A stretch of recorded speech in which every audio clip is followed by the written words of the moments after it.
name's Alistair, and I'm a very good friend of Dave Marrow, and Dave Marrow is someone who apparently went through an MK Ultra style Black Op military training, the works, and is apparently now here in Taunton, Somerset, as I suppose you could say part of a sleeper cell.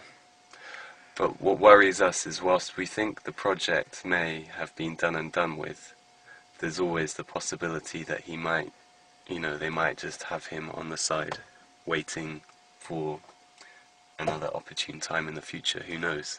So it feels like there's a race against the clock to find out what really happened and be able to do what we can, or do what I can, to safeguard my friend, because, with I mean, just in its very nature, trauma-based mind control, that's what it is. Monarch programming, MK Ultra, the Montauk Project, or as has been reported in England, Project Monarch. So all these things, don't leave the subject much better off.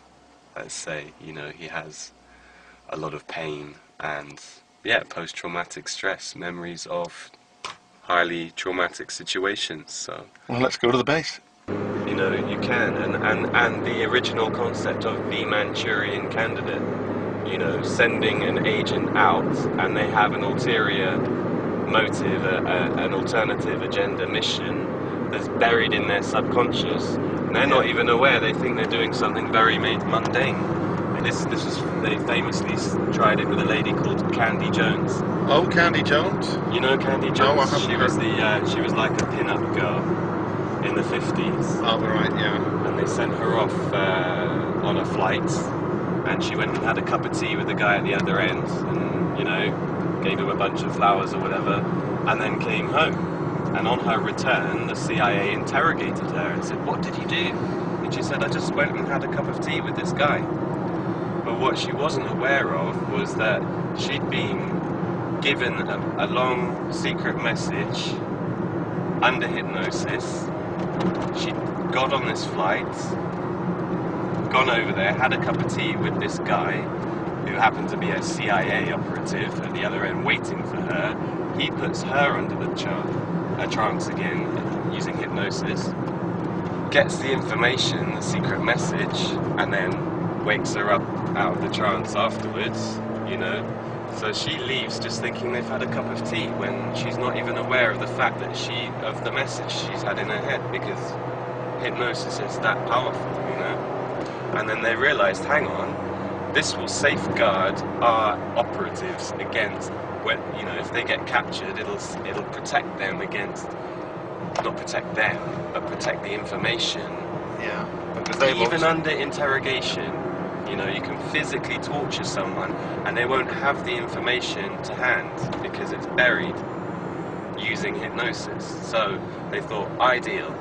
Now none of our agents can divulge any sensitive information because it's so far buried in their heads under hypnosis that they're not even aware of the fact that they know this information. Instead of having to send in a whole Special Forces SAS, you could just send one mind-controlled assassin who had really enhanced abilities. Because that's what the Super Soldier Program's all about. It's about maximizing the potential of one human to fulfill the most, I suppose, the greatest military purpose possible, So that covers so many different aspects, from espionage to, being an assassin to, whatever it is, and even darker stuff than that. So it works, it makes sense, it's highly unethical, but of course what we know about these people who do it, American military, is they don't have that many scruples, come on. Well, their soldiers are expendable, that's the whole point, isn't it? And where did it come from? I've done my history. It goes back to a thing called Operation Paperclip. After World War II, the Allies went in and found all these Nazi scientists, hundreds of them, and found that actually they were researching all this kind of stuff like mind control. It seems to. And it worked. So yeah. So I mean, is this situation Nazi connected, ET connected with? I think it's big. You know, it's so big and all encompassing that I wouldn't just really kind of focus too much on, you know, whether they happen to wear a swastika or not. It's I don't think it's that clear cut.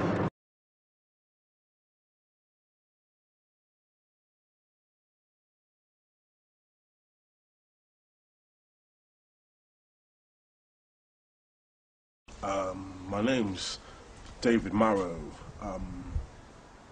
Basically, I have a story to tell about my experiences. It used to be called Manderson, comes from the Scottish name Manderson, Scottish royalty. Goes back to Scottish royalty and Egyptian royalty. Used to live on the Orkney Islands near Caveness, where the heraldry of the Manderson family was. So how did you get there? What brought you to the Orkney Islands? Yeah, I was taken there by a guy called Chris Marrow. He, bit of a nefarious character in his own way, took me there after being adopted and fostered. I was born in Royal Berkshire Hospital, lived in Newbury for a bit, went to the Orkney Islands, and yeah, I can remember being taken to castles and stuff. And so, were you an orphan, or Newbury's close to a base called Peasmore? This is it. I don't remember much about Peasmore apart from it was on a roundabout. The bit something kicks in there, but I'm not so sure about that. But what I do know is that before I was adopted and fostered, I was looked after by a guy called Thomas Crow. He used to be linked with Eagles. I think he even played with them a few times. Wasn't really sure why he was there, but something to do with the Illuminati, quite high up. This woman as well looks a bit like Grotbag from that program. There's somebody at the door, like some kind of, and then the Tin Man walks in, kind of programming. What Grotbag? What does that refer to? It's a woman. She's like she's a witch in the cartoon series, but she's also one of these women that select certain children with certain abilities, do certain things very high up, esoteric sort of. Yeah, it's off key. I won't say too much about that because again, like, you know, it's coming out of things. But yeah, she's a selector basically, where they get young kids that maybe either adopted or things have happened to their parents or things, and she selects them basically, like star kids, indigo children, that kind of thing. Yeah. So how does that? This is at what age you're talking about? I'd have been about. Thomas Crow was around about the age of 2, 3. Went to the Orkney Islands about the age of 4, 5. That's where my experiences of ritual abuse began. But again, like, wasn't too sure about what was going on. I didn't really know what was happening. I knew it was bad and wrong, but as a child you don't understand these things. I began. What age is this you're talking about? About the age of 4, 5. Programming. I remember being drugged, hallucinating, being drugged about the age of 5 by some men. Something to do with Alice in Wonderland, like kind of getting bigger and smaller. What happened with the men? How did that happen? Where did it happened? Just by the house. Horries was the name of the house in the Orkney Islands, in Scotland, top of Scotland. Can you go back before you went there? What brought you to the Orkney Islands? What was special that got you there? It's what I don't understand, you see. Being completely honest, my real mother was allegedly deaf and dumb. She couldn't look after me. No record of a father. All very mysterious. Story is, this is quite a weird story. On my record, adoption notes, when I got them just recently, she goes missing for 9 months. This woman who's deaf and dumb, can't talk, can't speak, doesn't know nothing about anything, didn't even know what a baby was. I had to draw pictures of what a baby was to my mother, Jennifer Manderson. She didn't know what was happening to her. She goes missing for 9 months, turns up on my grandmother's doorstep with me in her stomach, and sort of no one knows what's happened to her, where she's been. She gets put in a psychiatric unit, gives birth to me.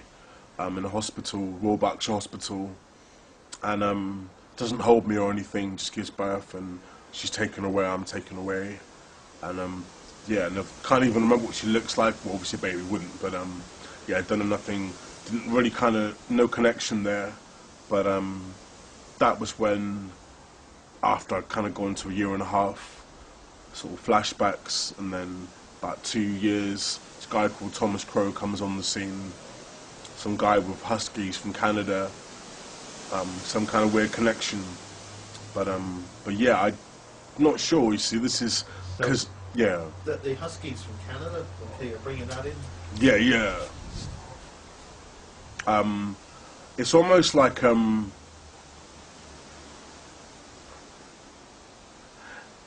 reminds me of Wolverine from the X-Men, like, you know, that kind of thing. Reminds you like the science sort of. It's like sort of if Wolverine was a real person in life, like sort of in modern day, that would be Thomas Crow, basically. That was who he would be. Some kind of, I don't know, I mean, from my programming, from things that I've been through, from my experiences, my dissociation, and my memories coming back, something to do with life extension technology, Right. sort of Nazi sort of Uberman programming, kind of using, with the swastika, used to be used as a symbol of regeneration, used to be that way around, and they turned it round. But all that to do with programming, and sort of a bit like under hypnosis, trauma-based programming. So let's get back to your childhood at the Orkneys. You had terrible experiences there. Can you talk about that? They tried to sacrifice me at some point around the age of between 4 and 6. Some men came round, a ritual sacrifice. I was made to stare at the sun whilst, you know, they tried to put me on a crucifix and sacrifice me, some kind of ritual sacrifice. In what way did they try and fail? I don't know how they failed. I don't know if it was raided, or I was also, there was sexual abuse went on as well. I don't know, I don't quite understand how I'm still here. I actually do think I died at one point and something happened because I'm still here. Sounds a bit strange, I know, but I went, there was, all I can remember is being pulled up to the cross, and somehow someone intervened or something, and don't know, I'm not sure. Where was this? This was on the Orkney Islands. Can you name the school or the home? Or you There's a mentioned place the called Scout. Horries, and there's a place called the Scarab Bray, which is an ancient, like there's lots of archaeology. Yeah, it's quite blurry, sort of, because I was drugged and stuff Yeah. as well. You mentioned that this was a scandal in the early 90s. Was the police involved? Were the raids involved? CID, Child Protection Social Services, raided the island looking for a satanic paedophile network. Labour Party threw it out as a witch hunt, as a myth, even though, well, due to lack of evidence, even though there were countless testimonies. Can you mention any of those, or the details? Well, I was made to drink goat's blood. In what sort of circumstances?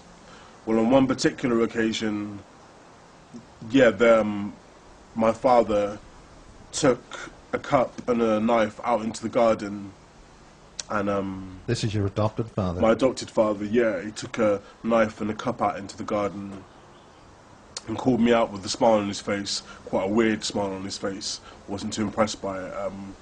And he said, "Come here, Dave." And there's two guys holding this goat. It's the first time it happened a couple of times, about 3 or 4 times. And basically he slit the goat's throat in front of me. Can't be more than 7 years old at this point. And blood starts pouring out. He fills the cup with blood. I'm forced to drink it, then I black out, pass out, traumatized. Happened a few times. Wasn't quite sure why they were doing it, but then later on I came to find out that it was to do with ritual abuse. So this sacrifice, like, what happened? It's more than one occasion. It's to do with children. Lots of children. How many? There was a sexual, ritual kind of thing went on once. I want to go too much into the details of it, but there's about 30 or 40 children on the island. It's all pretty nasty stuff. Again, the sacrifices, don't know, I'm not sure, but from my memories, they tried to sacrifice me. It was animal sacrifices, made to look at dead animals, repetitive abuse, from being beaten about to sexual abuse to with how many people? What sort of, how many? Well, basically, coming back a bit further, I was adopted into an incest family. We hear stories about this all the time, but I mean, I knew this was going on long before I read anything about these kind of things. I thought I was kind of unique in this situation, and that was always part of the problem. But I was in an incest family. Again, like, embarrassed as I was, when I got older and realised that what I was going through was wrong, I realised I had to do something about it, and I tried. Yeah. So how could you? How were you aware of these things? From an early age, I kind of questioned things. I had a very inquisitive mind, very sort of scientifical, inquisitive mind. Kind of thought that doesn't add up, and what are they doing, and what are they doing, and why is that happening, and why are they doing that, and what is this, and kind of always a bit unsure, very distancing myself from everything, always walking a few steps behind my family when they're walking down the street, kind of sort of watching them and sort of thinking I'm not sure about this. So you were aware that this was a dangerous situation for you from the word go? Well, yeah, I just kind of thought, you know, a couple of adopted black kids, I mean, me being black and my family being white, which is not a problem, but on the Orkney Islands, kind of out the way, and the only neighbours, like, got one neighbour next to us, and the next neighbour's about a mile away. Yeah. Sort of everything out the way, and all this abuse going on and everything. I was like, whoa, you know, this is all a bit of a weird setup. So you were, in many respects, placed into this family far away. Yeah. I mean, yeah, don't get me wrong, there were times where, you know, I bonded with the family, as you would. That's the deception, that's part of the programming, so that when you get older they can access that part of your mind that makes you think that nothing even happened. Nothing ever happened. But as you get older, things come to the... What sort of age are you saying when you get older? Get to about the age of sort of 16, 17. That's when I started getting memories back, asking questions about, asking my father questions, saying, you know, what went on, it's all over the papers. How did you survive that, and what was involved? Dissociation.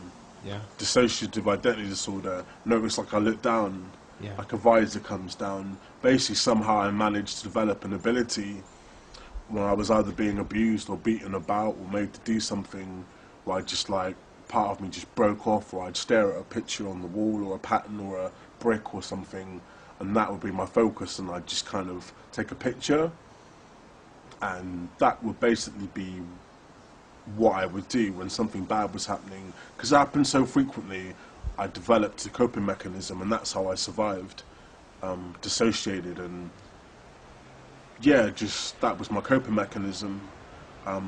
So you're mentioning some kind of ritual involving goat's blood and stuff like that.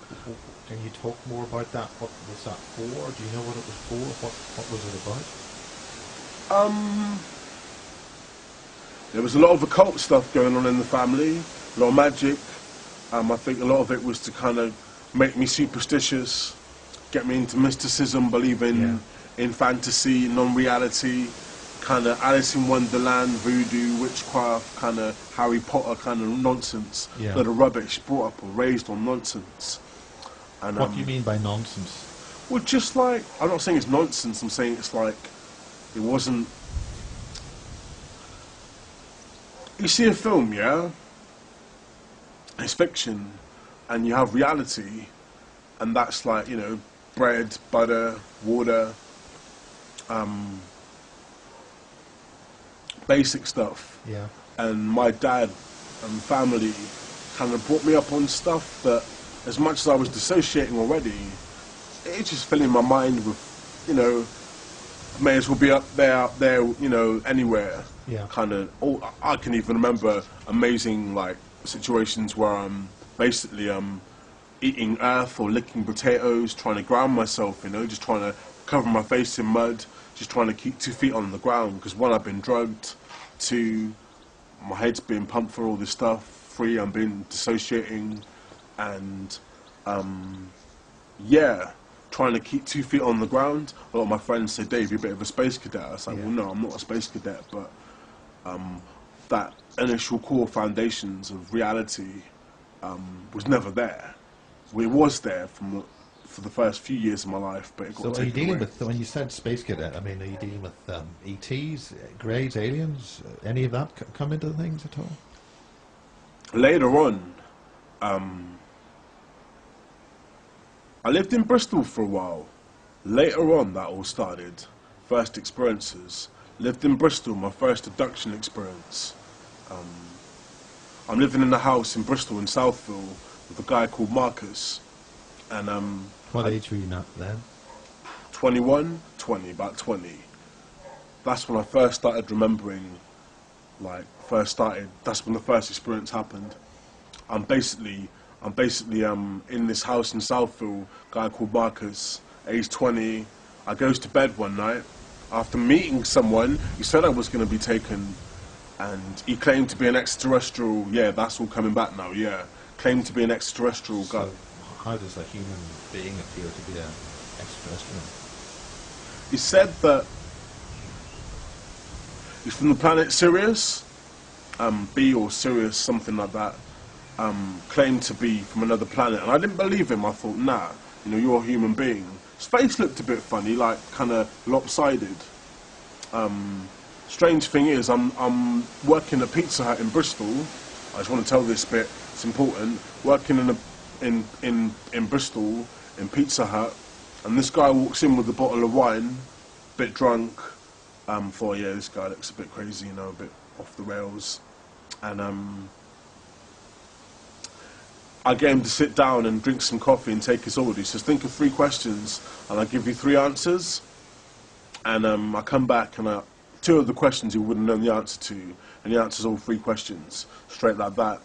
I then go to take another order. And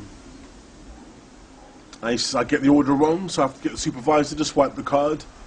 And he basically says, don't worry, just type in my name. This guy walks in that claims to be an extraterrestrial.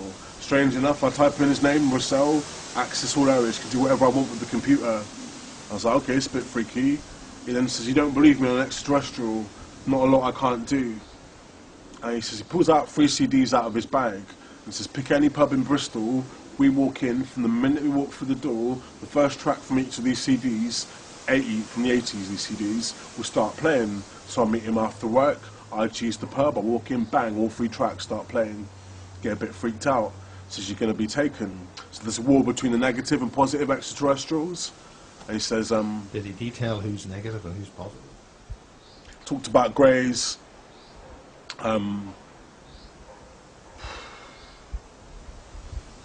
That's what he mainly said, greys. But he specifically said some are negative, some are positive. Does it Said mean that some of the greys are negative and positive? he said that basically the negative extraterrestrials were controlling the American government. That's what he was saying, basically. And by implication, the government here. The sort of global government kind of running things, pulling strings at the top. Sort of like a superior race manipulating the human race, our kind of, this planet. So what about this man? What kind of extraterrestrial was he?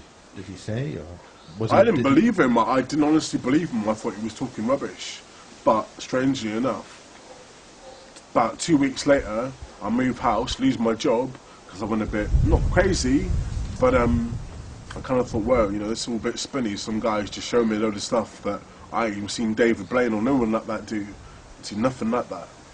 And I goes to bed one night, and I wake up, paralysed, can't move. There's white lights everywhere, bright lights everywhere. My body lifts up. Just before I hit the ceiling, everything goes black. Next thing I can remember, falling back into my bed on top of the covers, and there's something moving about in my back. I can still feel it now sometimes. It's still there. Yeah, yeah, yeah. Feels all hot round here as You well. mentioned on the phone some kind of life form, like a symbiont out of the TV series Stargate. Yeah, yeah, like, but bigger. And, yeah, probably more than one entity. Filming? Right, what we're doing in the room at the moment is checking for background RF radiation from Wi-Fi, what have you. We're on sensitivity 6. We're using a Allen broadband zap checker from the States, which we use to basically try and find if we have implants in the body which transmit signals. Okay, here we are again on the clear room, sensitivity 6. Let's go around the room. Quite stable. Got a slight flash there, nothing major. Okay. Okay. Right. And no interference from the camera? None whatsoever. Right, I'm going to go up to sensitivity 8 now. A little bit of background radiation. Slight waver there. You can see it's like bouncing up a little bit as I move around the room. There you go. Nothing major. That's on 8. That's pretty high, pretty sensitive. Go down to 6 again. A little bit of background radiation. Nothing major in the room. Right, Dave, do you want to step in? Yeah, sure. Okay, we're going to go to sensitivity 6, which we're here, and it's gone up to 40. Okay, we'll pull it away. Okay, put it back again. Transmit again. Okay, now we're going to go up to 8. And that is off the scale, the machine is vibrating. Can you pull that, Dave? Yeah, okay, we'll pull away. We're back down to 20 again. Back up to the spine. Way up to 100. Let's drop it down to sensitivity 6. We go up and then down the body? Up. We're going to go down the body. That's on sensitivity 8. And let's go back down. Pretty high again. Go down, that drops right off to nothing. Still on sensitivity 8. Go even further down, light blip there. Let's go back up to the spine. Okay, here we go again. Right back up there. Up the back. Oh, you've got another wound there, another one there. Another one there. Well, that's off the scale, that one. That one's off the scale. Where the puncture marks are. Yep, yep, and we pull around. Which his GP claims are chicken pox scars. Okay. Despite never having had chicken pox. Yeah. So the two hot spots are... Two hot spots. Base. Oh, we've got a hot spot here. Now this is. I'm now on log, which is basically to pinpoint anything that's around. The machine's vibrating in my hand. There you go. We've got transmission there. Now, what we do with log, basically, it's very distinct. It's in a point where a linear will sweep. Okay, we'll go back over to linear on 4. Okay, signal on 4, signal on 6. So now you see what you've got intermittent frequency patterns on 6. And if we go up to 8, we're off the scale again. It's important to mention that he has no phone in his pocket, neither do we. No electronic devices, and yet up here by these mysterious, scars, inexplicable, what look like keyhole surgery scars. Okay, let's go down the body again. Okay, that's worth trying in the head and along the jaw. Okay, okay, we'll go down to the head. We'll go down to. Well, did that happen the first time? Yeah, they use like dark energy to penetrate light or organisms or humans. That's how they enter without creating a wound in some situations. Other things, it's advanced extraterrestrial technology. When you say dark energy, what sort of thing are you talking about? Fluidic black energy? Like a symbiote, a bit like on Spider-Man. Yeah. Like that kind of, sort of like Venom and Carnage. Yeah, all very sinister. But this thing that went into me was like a sort of, a bit like on Stargate, like a sort of dandelion-shaped sort of the head and the bottom, some kind of weird creature, and another thing went down my nose again with the dark energy. So it could enter like a describe those things?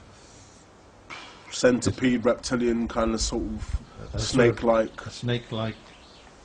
I don't want to come into the cliches. Okay. But this was like very similar to like a dandelion-looking thing, and the other thing like a sort of dinosaur head, but like sort of centipede with lots of legs, and very nasty creature. Yeah, crazy. Not very nice. No, kind of went down me after.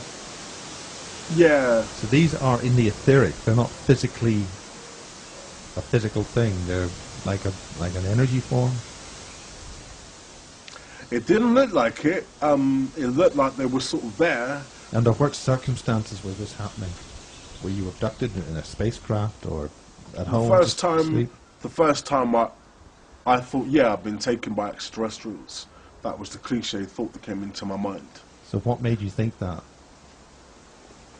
What I say is, go forward a little bit.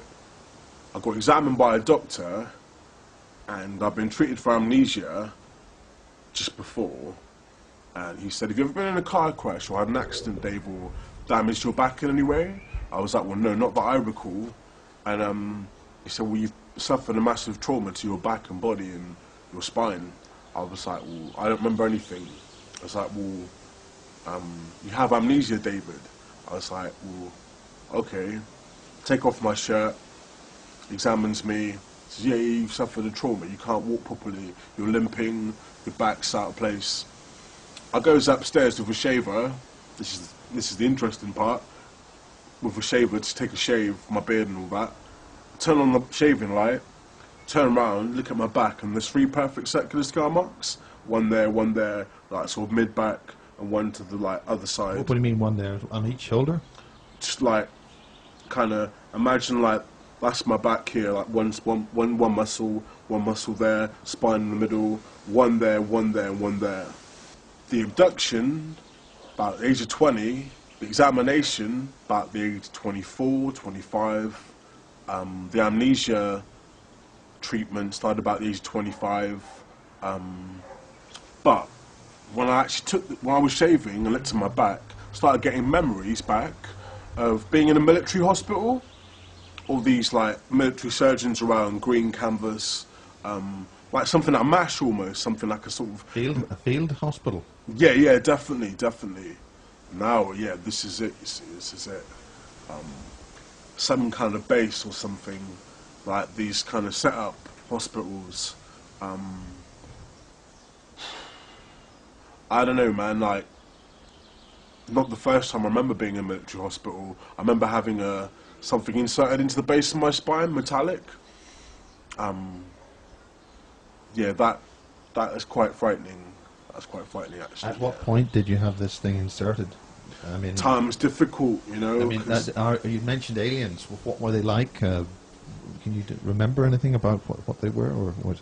I remember this, like, sort of demonic-looking sort of entity sitting on my chest, staring at me. I just came out of hospital. I was living in Rockwell Green in Wellington, and it sat on my chest. And for some reason, I thought the only way I'm going to get out of this if I don't show fear. And it looks at me. I look back at it, sort of like I'm paralysed, can't move. I'm sort of looking at it, and it sort of flees off. And that's when I remember.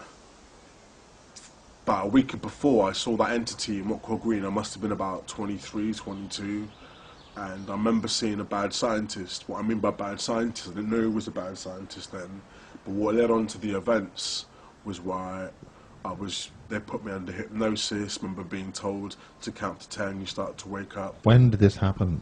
At what circumstances? Where were you when this was happening? Around Wellington and Taunton. Was this at home, or were you taken to a lab, or a Some clinic? of it was done in my home. The abduction was somewhere else, taken somewhere. By whom? How? I believe it's orchestrated by my father. I believe that a lot of it was orchestrated by my father. My father was merchant navy. There were members of MI6 in the family, military intelligence. When you say there were members of MI6 in the family, are you saying that your adopted family had with Adopted MI6? family had connections. And how did you know that? And what sort of a membership of MI6? I was told by my father there was a guy in my family who was MI6, who was thrown from a building, was in the papers, it's going back years. Can you mention that? Any way we could look that up? What sort of papers? What era? What's the scandal? I suppose I don't remember the details quite that clearly. It was a great uncle, something to do with he knew too much, and he was thrown out of a building, mysterious circumstances. It had been around, say, 1960, 1970. Involving what kind of scandal? Is there a name you can put onto this at Williams, I think. Williams was the name. There was two sides of the family. There was the Liddells and the Williams. And this is your adopted family? Adopted family, yeah, adopted family. Going back to the military hospital, just as I'm talking about that now, some more memories come back. It was actually a base. Which hospital? Where? Military.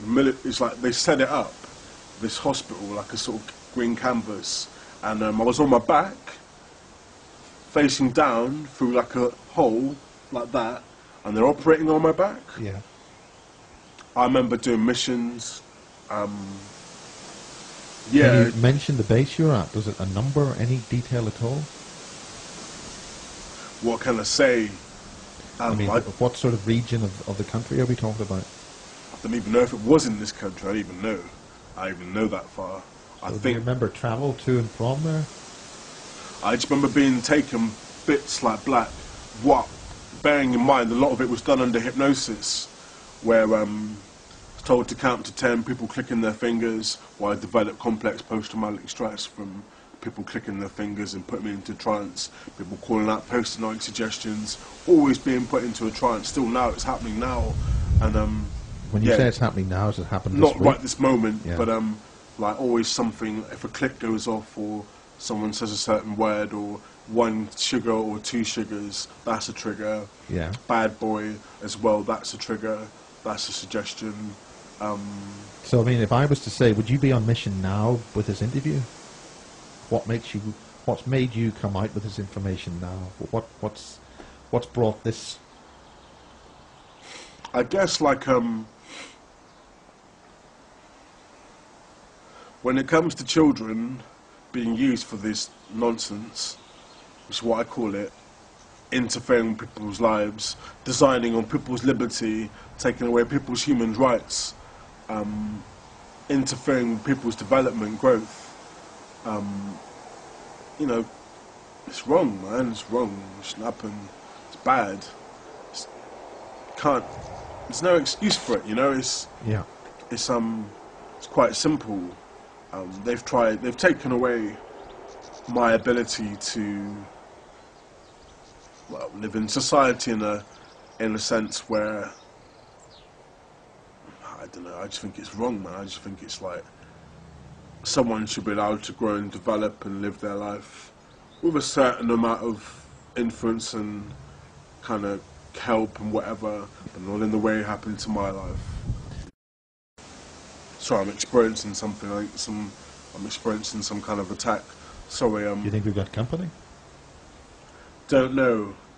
I sense things like that's another reason why I think they chose me, because quite a powerful psychic, sort of sensitive. And the word psychic, I don't mean that in a kind of tarot cards, kind of clairvoyant. I don't mean that. Wider perceiver. Yeah, someone kind of a bit more open, exposed to things, sensitive, able to kind of see into the truth of things in a different way, you know, kind of see into something. Or I've been able to remote view for a little while, and not to mass degrees. Is that were you trained in remote viewing, or did you just? Again, one thing I will say, and I don't want to kind of say out of context, I don't remember as much as some of the other testimonies that I've heard. My memories are limited. What I will say is that I know there was extensive use of drugs on me, radiation, they used electric shock treatment on me, not treatment, but electric shock on me, drugs, hypnosis. All for what? Create a soldier, a killer, an assassin, or even say a soldier, just a killer, someone they can manipulate, control, someone they could use, someone they could use. How are you currently under control, or Do you? I'm a sleeper. Yeah. No, it's like I'm down like this. It's like like a dark cloud comes over. This is why you're not looking straight to the camera that much. I find it difficult. My mother had the same problem. Is that perhaps because of an overseer would be above you? It's like a gun pointed in my head. That's what Yeah. it feels like. Like someone saying, "You talk about this stuff. You know, you're a dead man." Yeah. Like a gun pointed in my face. That's why. And it's like, who can stare a gun in the face? Yeah. You ever tried doing that? No. No. This is it. It's not that I'm afraid. I've had a few pulled on me in my time. Hmm? I've had a few pulled on me. I bet you have. Yeah. Yeah. This like centipede-like thing. Combination of the two. I think combination of the two. I'd say more to do with the military side of things. My lab kind of military abduction. I know I've had encounters with things I'd say weren't human. My only problem with that, one looks a bit like a sort of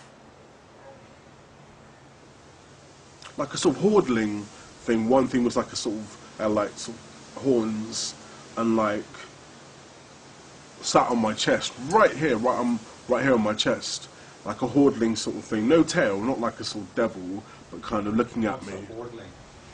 Well, just like a sort of impish, like sort of looked quite fictional. But when it was looking at me, I was like staring at it. Nighttime, paralysed, awake, eyes open, can't move. Again, I thought, is that just night terror? But there's physical evidence, you see.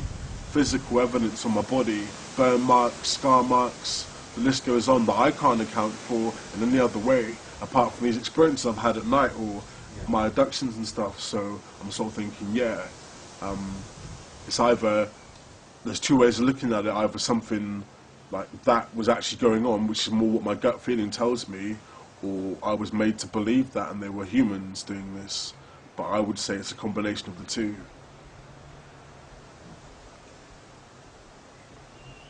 So, Working with extraterrestrials, working with humans, as in us being subservient to a... What kind of extraterrestrials, and how do you know they're extraterrestrials? Just non-humans? Non-humans. What I mean Tall, by... Yeah. short, fat? What sort of description are you talking about? Small, a lot of them. Quite small. So how many are you talking about? 5, 10, a group of 100? A lot? When I've had these experiences, when that centipede entered me, like sort of dinosaur, like centipede type thing. Dinosaur type head, but a centipede body? Reptilian sort of head, like sort of thing. But there were humans as well there. And my brain was being operated on and stuff, and sounds a bit crazy, but yeah, they mucked about with my brain, like tension here. You remember blood coming out my nose and stuff, and coughing up bits of brain and stuff, and all kinds. Yeah. It's just a bit that I've been suppressing for years. I've seen it about 3 times, maybe 4, where I've literally like hulked out markings on my leg. There's a line there. This goes black to white. That gets darker when I go into water, but sometimes when I get angry, that gets really dark. On both legs, same marking. Could you describe that again? It's like that my leg there, it's like light there, and dark there goes right down to the bottom. I don't know what it is, but when I get stressed and angry, it gets darker. When I go into water, it gets darker. Can you see that? And basically, people have witnessed my arms getting bigger, muscles getting bigger, some kind of super like enhancement thing. I'm not sure. I've tried to suppress it because my way of dealing with things. That's hulking out, as you say. Yeah, hulking out. Yeah, literally hulking out, like arms getting bigger. Even my boxing trainer years ago said that I had the hardest punch he'd ever seen. No one ever hit like that. Someone of my age actually said that to me. He would clarify if I spoke to him. He said, no one hits like that. You hit like Mike Tyson hits at the age of 15. I can remember my psychologist talking to me and saying, we don't know where you get your strength from, David, where you get your strength from. we've given you 3 tablets that would knock most people out for 3 days. Yeah. And it's knocked you out for about 30 seconds, and you're. Do you know the tablets that they gave you? Don't know what they were, but they said he'd give them to people and they're out cold for 3 days, and they ain't going nowhere. There are some people who've got an ability to resist that. Well, this is it. And that wasn't just the context of what she meant, but she actually said she wanted to know who my father was. CPN said you can blast out energies as well. You seem to be able to like give off some kind of energy that knocks people down. Yeah. Is that a defensive energy? I think it is when I'm threatened, when I feel threatened. I can remember being part of a sleeper cell at Burnworthy. This is Burnworthy Manor. And what's interesting is Dave said he remembered a lot of the activities happened, and there was a lake down near the woods. Now, I came down here the other day with Dave, and we walked down a track, and he said, yeah, the lake's down there. But we couldn't see the lake. It wasn't until I got on Google Maps and had a little look, and yeah, aerial. So I looked and I thought, right, there's the manor house coming down here past the woods.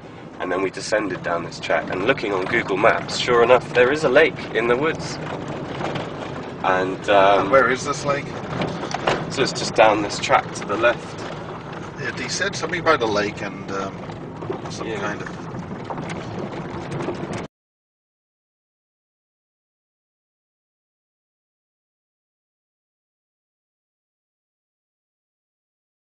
So yeah, he talks about some SAS guy. He was also a ski instructor. I think he was like mountaineering specialist.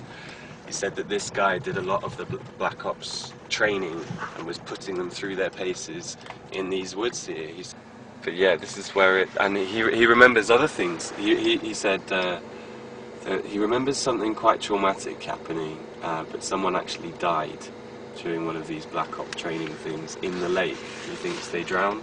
What would happen, you know, they'd have missing time one night. They'd be triggered to maybe get up out of their beds in the middle of the night in a hypnotic state. They'd go outside, they'd be met by one of the operatives on one of these missions. They'd be picked up, they'd be taken to somewhere like here, maybe at night, maybe, you know, whenever. And yeah, that's when they do all of their training. But then when they wake up in the morning, they'd feel physically knackered and really tired, but have no memory of what happened during the night. They might even have cuts or bruises, but they'd be explained away somehow, you know. You've got to remember that, well, from the point of view of my friend, what I think has happened is his father has put him through this, adopted him, and then put him through this whole thing. And if you're adept at hypnosis, then you don't really need to explain yourself to the close people around you, because you've probably been messing with their heads as well. So I'm talking this guy's wife, you know, it's a case of you see nothing here, there's nothing to see here, you know. She might not necessarily, although apparently she did say in front of, is either a doctor or social worker, she actually said, yeah, David has been a victim of satanic ritual abuse. Taking these people's soul and actually attaching negative entities to their aura, you know, to... Now, what do you mean by adding entities to the aura? I mean, one of the things he discusses is this sort of millipede thing with a reptilian's head on it. Now, that's something I've heard before from other things. And you mentioned... I personally couldn't comment what that is, and whether that is... Who have you heard it with from before? A vivid... I went to another hotspot in the country for mind control, which is supposedly Taunton in Devon again. And when I went there, I was actually going to the Taunton Truth Festival, which is a very interesting event. I met David Shaler, I met Annie McCon, MI5 whistleblowers. Just wanted to see what they had to say as well. And I met a lady who was psychic. I'm quite intuitive myself. I was stopped by a tramp who was asking, he wasn't begging, he said, look, do you want to buy this picture? And for £1. So I thought, oh, fair play, mate. what's the picture? And it looked like, can't remember the guy's name now, but the guy who designed the aliens on the film Alien, Oh, as in right. Ridley Scott's Alien. Yeah. They looked very similar, you know, that kind of sleek. And he said, but not exactly the same. But very organic. I mean, beautifully drawn as well. And he said, these are the aliens that come out of me. And there was something inside me that just said, okay. So I said, all right, I've heard that before. And when I pushed him, I'll cut a long story short, but when I actually asked him, I'm careful not to lead these people with my inquiries. When I asked this guy, it turns out, yeah, all of these familiar symptoms that show up in all of these people's stories is, yeah, the family had connections with the military, family had connections with Freemasonry, he was adopted, and what else did I find out about this guy? He heard voices, voice-to-skull technology. Yeah. But we're not talking delusional.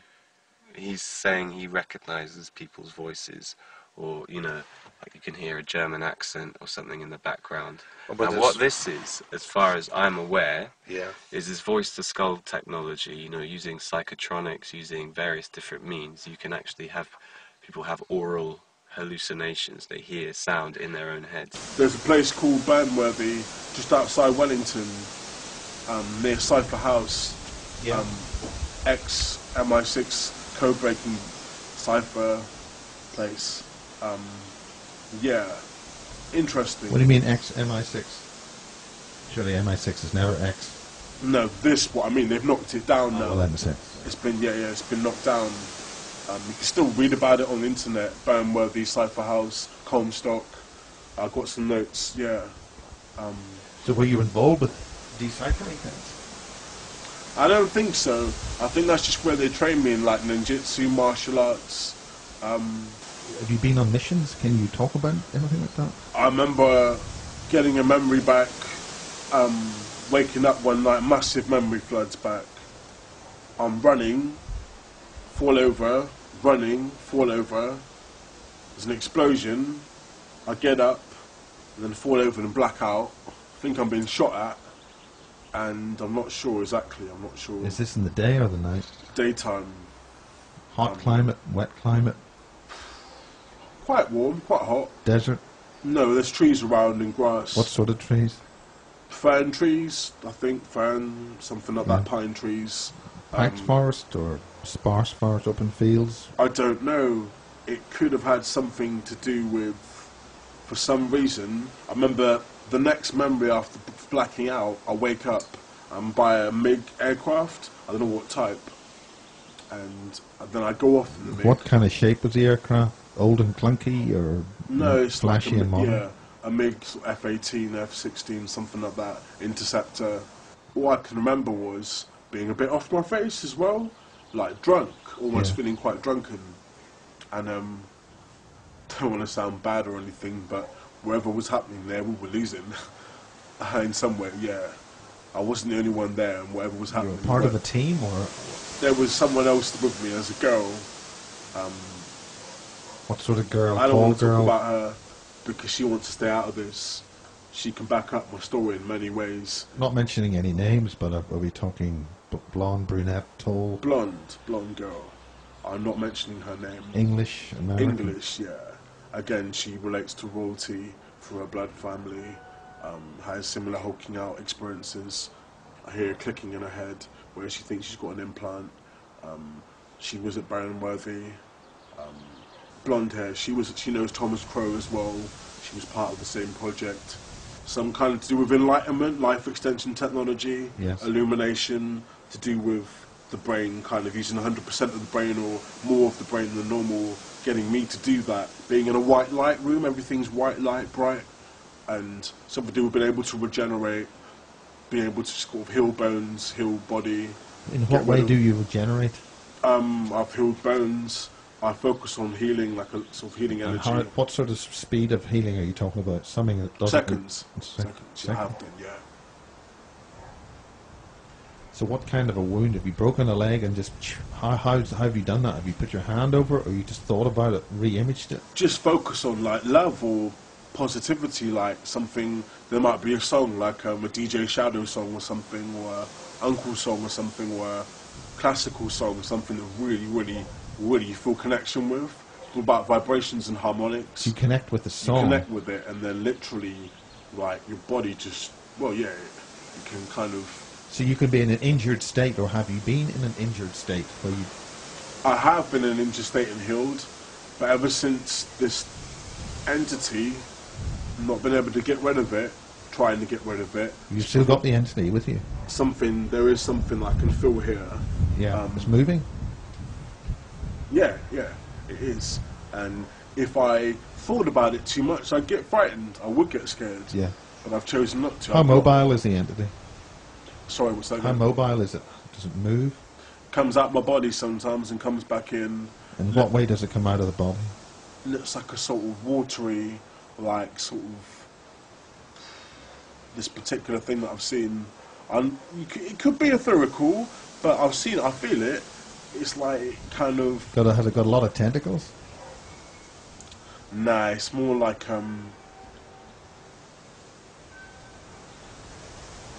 one's dark that I've seen, that comes out, it's got red dots, like a sort of cloud of dark energy. Another one's like a sort of watery type plasma, sort of saline, sort of like looking thing. Yeah, like sort of... Almost like a colourless, like a lot of the colourless life forms in the sea. Very to do with that, very to do with the sea. There's a big connection with water in me, to do with Orca. Okay. You see, they don't care, man. They're nasty people, they don't care, they don't give two hoots. They don't care. They don't care if they mess over, they don't care what they do, they don't care who they abuse, they don't care who's like... It implies that they can get away with anything they can do. It implies they can get away scot-free. Because they're connected. With who? Government. What? Who in the government? They infiltrate surgeries, schools, doctors' clinics. Do they have an organisation? Oh yeah. What name? I've mentioned the L word, the I-L-U-M-A-N-A, yeah. The Illuminati. Only memory I've got of it is I'm in an aircraft hangar, up in the air, and there's about 15 of us soldiers. So you're in uniform? Yeah, like a vest and camo gear, like maybe a shirt, I think it was a vest.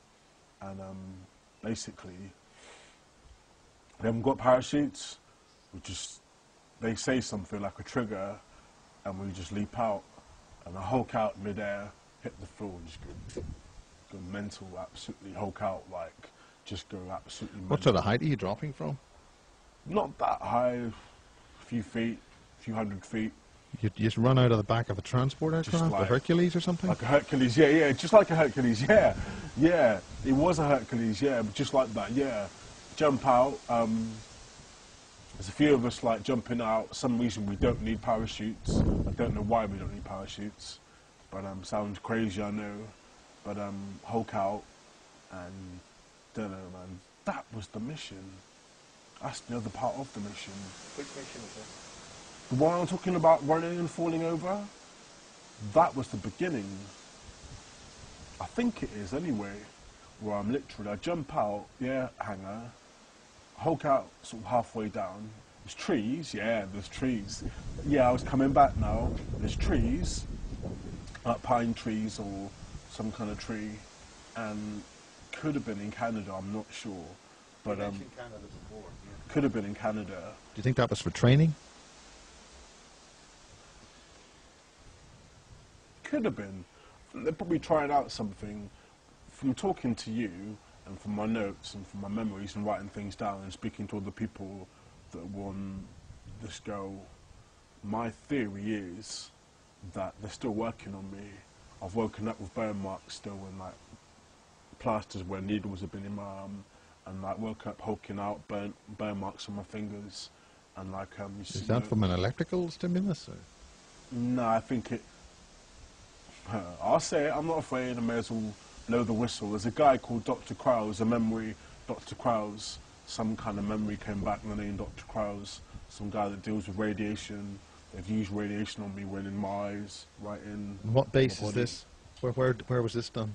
Some of it's done in this house, but anyway, I can't talk about that because, yeah. So this is ongoing as we Still speak. Still happening now. So you're still on mission, so to speak. Not consentfully, no, not consentfully, no. But Do you think that you've been selected to maybe fight another form of being which is requiring superhuman abilities to fight them? yes.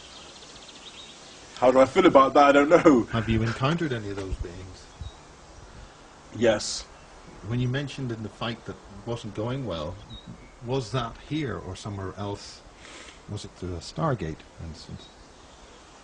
Interesting you say that, because I have accessed plans and information about starships and stargates.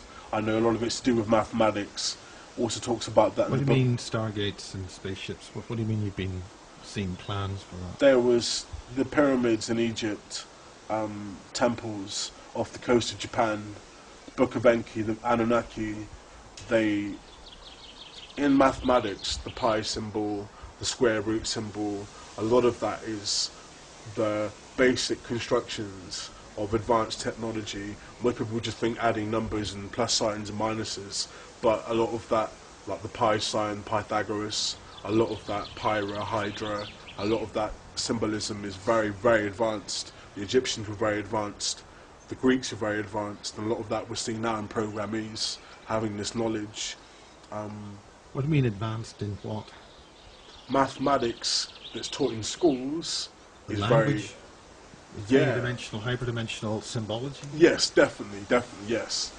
There is, mathematics is the language of the universe, the matrix, the universal matrix of consciousness. We're talking matrix construction. Yes. Divine matrix, whatever The you want to call creation it. of realities. Yes. Almost like a counterfeit reality where Yes. symbolism governs the mind and mathematics is the code of consciousness. So we're talking about reality management here. Yes. And the ability to create something that someone can oversee, to have power over something, to make someone feel powerful. Matrix reality, again, it's all very, very advanced. I'd say that whoever created this design on our liberty, the powers that be, I think ultimately they need us more than we need them.